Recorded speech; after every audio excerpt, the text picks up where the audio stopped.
Good morning, AVA President, the Secretary General, Chief Delegates, fellow ASEAN members, and those who are joining us virtually from all around the world.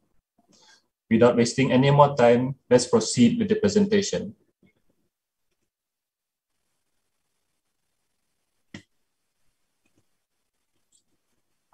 Brunei's economy slowed in 2020 due to weak external demand, low commodity prices, and the impact of domestic containment measures. In the third quarter of 2020, GDP growth moderated to 0.5% year-on-year, after robust growth of 2.7% in the first half.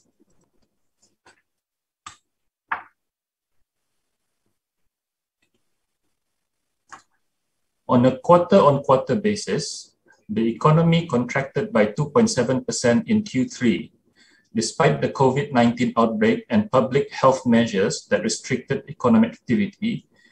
Growth remained robust in the first half of 2020, with the downstream sector contributing 5 percentage points of GDP growth.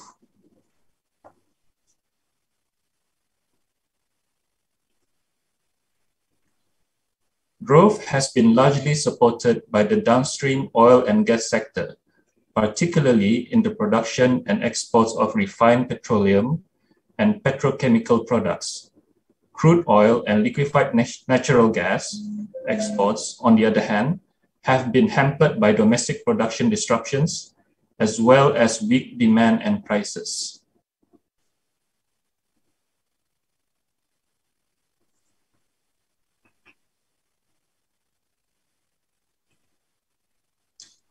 Inflation surged in the first half of 2020, but moderated in the third quarter. Consumer prices rose significantly in the first half of 2020 due to a marked depreciation of the exchange rate and shortages of certain imported items caused by the global supply chain disruptions. The Brunei dollar has gradually regained strength against the US dollar since May.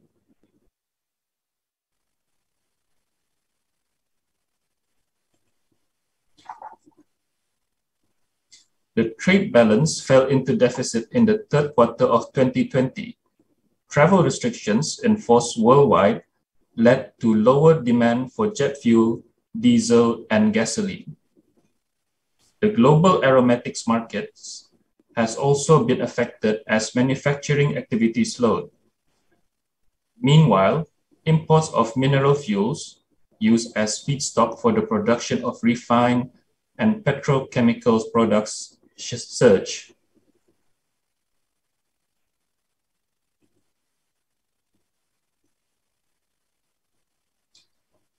For the tourism industry, tourist arrivals to Brunei, which has been trending upwards by more than 70% in March 2020 year-on-year.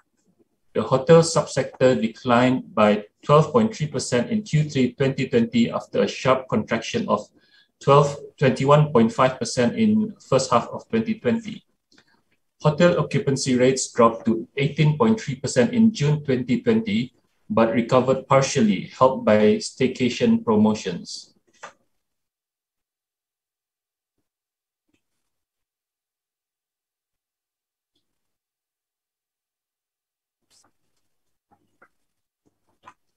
In Q3, the retail, trade, and telecommunications subsector grew 3.7% and 23.9% year-on-year respectively. This reflected the impact of public health interventions, including school closures, work from home arrangements. Residential electricity use increased about 10% year-on-year from March to May. Online transactions for banking services and retail purchases have also increased, partly due to temporary fee waivers.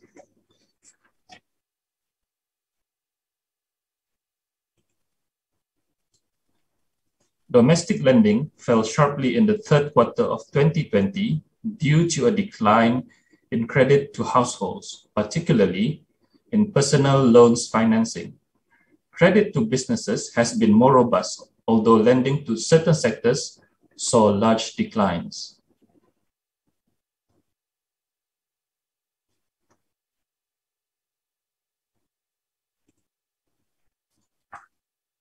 Demand deposits continue to surge, which may reflect pandemic-induced precautionary saving, spending cutbacks, and preference for holding cash to avoid liquidity shortfalls.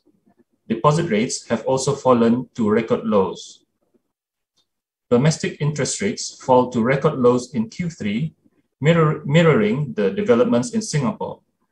Interest rates are expected to remain low for some time, given the continued accommodative monetary policy of major central banks to support economic recovery.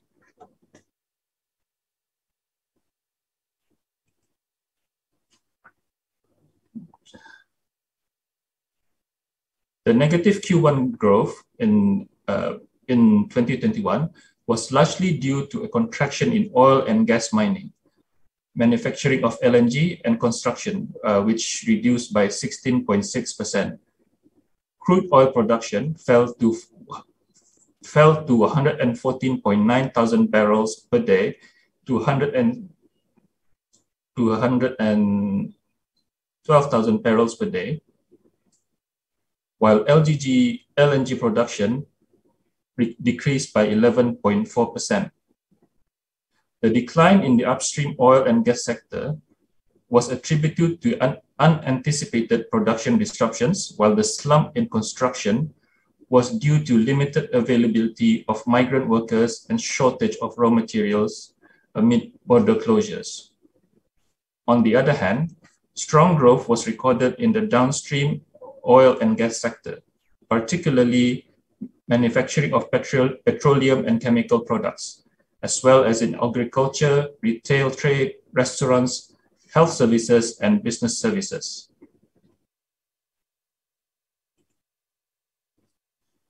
Brunei's fiscal deficit narrowed slightly in Q1 on the back of higher oil and gas receipts and tax revenue, despite an increase in spending. Oil prices have recovered strongly from last April's troughs, with Brent averaging $60.60 per barrel in Q2. Brunei's fiscal deficit is projected to narrow in 2021, primarily driven by higher oil prices and gas revenue. The Residential Property Price Index is published by the Brunei Darussalam Central Bank, or BDCB. The index is compiled by using data sourced from banks in Brunei Darussalam. It is published in cooperation with the Authority of Building Control and Construction Industry, ABCI. In Q1 of 2021, the RPPI showed an increase of 1.9% year-on-year compared to Q1 2020, an increase of 2.5% quarter-on-quarter compared to Q4 of 2020.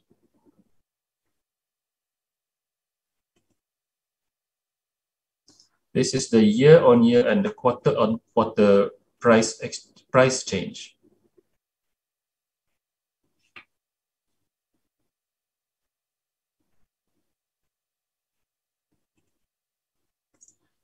Based on the mortgage data obtained from banks, the majority of these transactions were for detached houses, which is 63%, followed by semi-detached houses, 21%, terrace houses, 8%, and apartments at 8%.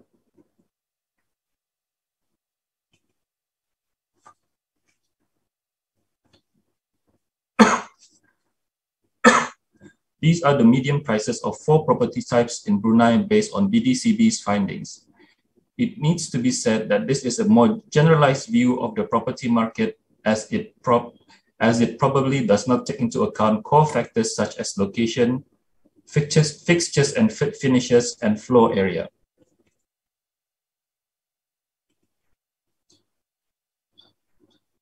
The second wave of COVID-19 that hit Brunei in August 2021 does not seem to have any resounding effect on the property market. Property prices generally have remained stable. It also seems that the property developers have substantial profit margins to absorb the rising cost of raw materials, disruption in the supply chain, and labor shortages. It can be said that the residential property market continues to be overpriced, and the trend of vacant residential properties continues.